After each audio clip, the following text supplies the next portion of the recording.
नमस्कार, आप देख रहे हैं 9 भारत समाचार। नमस्कार, आप देख रहे हैं 9 भारत समाचार। मैं हूं नेहा राठी। आइए देखते हैं आज की बड़ी खबर। बीते 23 अक्टूबर को बैल पड़ाव व छोई क्षेत्र में बड़े का मीट लेकर आ रहे वाहन चालक नासिर व अन्य को जान से मारने का प्रयास करने वाले भाजपा समर्थित गुंडा तत्वों को गिरफ्तार करने लगातार हेट स्पीच के द्वारा समाज का माहौल खराब कर रहे भाजपा नेता मदन जोशी व अन्य के खिलाफ सुप्रीम कोर्ट के निर्देशों का अनुपालन करते हुए कानूनी कार्रवाई करने, हमले में घायल वाहन चालक नासिर को 10 लाख रुपए मुआवजा देने, भाजपा से जुड़े असामाजिक तत्वों द्वारा किसी भी व्यक्ति की आईडी एवं वाहन चेकिंग करने पर तत्काल रोक लगाने की मांग को लेकर क्षेत्र के सामाजिक व राजनीतिक संगठनों ने रामनगर तहसील पर धरना देकर पुलिस व सरकार से तत्काल कार्रवाई की मांग की। धरना स्थल पर सभा को संबोधित करते हुए वक्ताओं ने कहा कि हमारा यह आंदोलन रामनगर व उत्तराखंड का सामाजिक सद्भाव कायम करने के लिए है। वक्ताओं ने कहा कि आज हिंदुओं को खतरा मुसलमानों से नहीं बल्कि सबसे ज्यादा आरएसएस और भाजपा से है।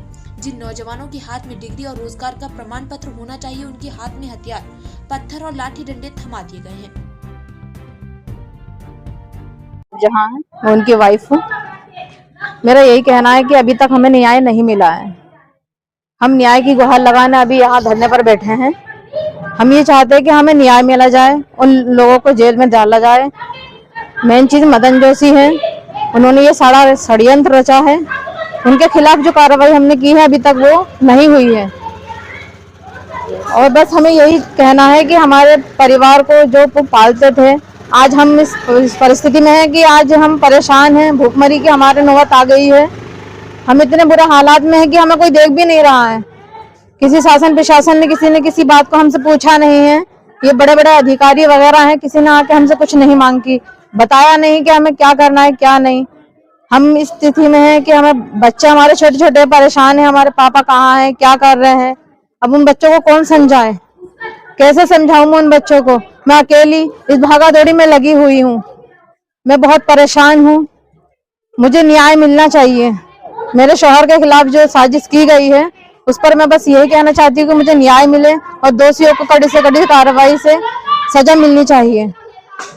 पूरा मामला यही है कि मेरा नाम जरीना है और ये जो बैठे हैं धरने में, हमारी कोई सुनवाई नहीं हो रही है और अभी तक कोई इंसाफ नहीं मिला है और उनको अभी तक भी गिरफ्तारी नहीं करी गई उनकी। अब मेरे 2 छोटे भतीजे हैं, एक मेरी माँ है जो मेरे बाप नहीं है सर के ऊपर, एक मेरा भाई है वो दिमाग से हल्का है। वो तीनों चारों जिम्मेदारी मेरे भाई के ऊपर ही थी।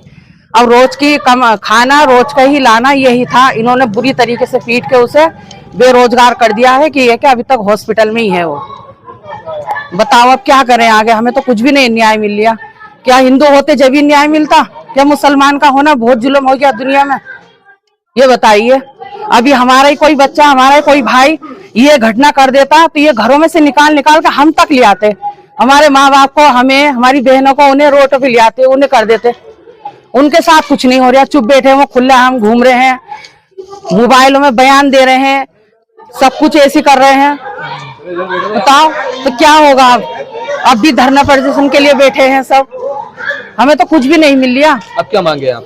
हमें तो ये बस उनको जेल डालो, न्याय चाहिए हमें। तो उनको पकड़ के न्याय मिलना चाहिए हमें। सख्त से सख्त कार्रवाई होनी चाहिए।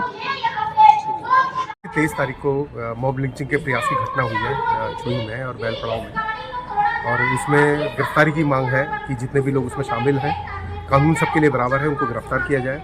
दूसरी बात यह है कि यहाँ पर एक भाजपा नेता है मदन जोशी, वो लगातार हेट स्पीच कर रहा है और सुप्रीम कोर्ट की स्पष्ट गाइडलाइन है कि जो भी हेट स्पीच करेगा पुलिस 100 मोटो कॉग्निजेंस लेके एफआईआर दर्ज करेगी, लेकिन पुलिस पे कोई कार्रवाई नहीं कर रही है। तीसरी मांग यह है कि भाई जो घायल है बंदा, जीवन मरण से जूझ रहा है, सरकार की जिम्मेदारी है उसका इलाज कराए, उसको 10 लाख रुपए मुआवजा दे, ये मांग है हमारी। और जो सबसे महत्वपूर्ण मांग है वो ये भी है कि जो भी लोग फेरी लगा रहे हैं उत्तराखंड के अंदर, उनको जगह जगह रोका जा रहा है, पीटा जा रहा है, उनकी आईडी चेक की जा रही है और ये काम पुलिस नहीं कर रही है। ये काम भाजपा के और बजरंग दल के कार्यकर्ता कर रहे हैं। उनको कानून ने कोई राइट नहीं दिया है कि वो किसी की आईडी चेक करें। तो इस पर तत्काल रोक लगनी चाहिए। इसी से सारे दंगे बढ़ रहे हैं उत्तराखंड के अंदर। इन मांगों के लिए सारे धर्म के लोग, सारे जन संगठनों के लोग यहाँ पर बैठे हैं और ये चाहते हैं कि जो उत्तराखंड है, जब ये राज्य बना था तो इसकी जब शहादत हुई थी उसमें सलीम का नाम भी था और सबके नाम थे। तो ये देश जब आज़ाद हुआ तो इसमें सबका खून मिला हुआ है। तो ये जो सांप्रदायिकता की राजनीति देश में चल रही है, उत्तराखंड में चल रही है, हमारे क्षेत्र में चल रही है, इसके खिलाफ एक सशक्त प्रतिरोध होना चाहिए। जनता की तरफ से प्रतिवाद होना चाहिए, इसीलिए हम यहाँ पर धरने पर। अच्छा सर, प्रोपेगेंडा है, जब इनके खिलाफ कोई खबर चलती है और यदि इसको खबर को करने वाला मुस्लिम है तो ये लैंड जिहाद करने लगते हैं, फिर इसको मीडिया जिहाद बोलने लगते हैं। तो इन्हें जिहाद शब्द का अर्थ ही नहीं पता है, तो हर चीज़ को जिहाद ही समझते हैं। तो ये तो इनकी कम अकल की बात है। और जब ये फंस गए हैं चारों तरफ से, और जब इनकी थूथू हो रही है, पूरे दुनिया के अंदर थूथू हो रही है इस छोई वाली और रामनगर की घटना के लिए, तो ये अपना फेस सेव करने के लिए आज मीडिया के खिलाफ भी बोलने लगे हैं, जिसका कोई आधार नहीं है। और हमने वो देखा, उत्तराखंड का मीडिया, रामनगर का मीडिया हमेशा ही, चाहे वो किसी भी धर्म के लोग हो, वो सच्चाई दिखाता है। और हम देख रहे हैं कि अमर उजाला से लेकर दैनिक जागरण तक सब लोग खबरें यहाँ पर लगा रहे हैं। और यहाँ कोई मीडिया जिहाद नहीं है, बल्कि मीडिया सच्चाई दिखा रहा है। और मुस्लिम पत्रकारों को टारगेट करने के लिए ये मीडिया जिहाद का जो मिथ है, जो झूठ है, वो गढ़। सर, अगर आंतरिक लड़ाई है, आज हम लोग एक दिन के धरने पर बैठे हैं, हम भूख हड़ताल करेंगे, जरूरत पड़ेगी तो अनिश्चितकालीन धरने पर भी बैठेंगे। लेकिन ये न्याय की लड़ाई है, अन्याय के खिलाफ लड़ाई है, ये लोकतांत्रिक मूल्यों की सांप्रदायिकता के खिलाफ लड़ाई। अच्छा सर, ऐसा नहीं है कि धारा हल्की की जा रही है। यदि सरकार और पुलिस धारा हल्की करेगी तब उसके खिलाफ हम बोलेंगे, लेकिन जब अभी तक जो चीज़ हमारे संज्ञान में नहीं आई है तो हम कैसे कहें कि धारा हल्की है।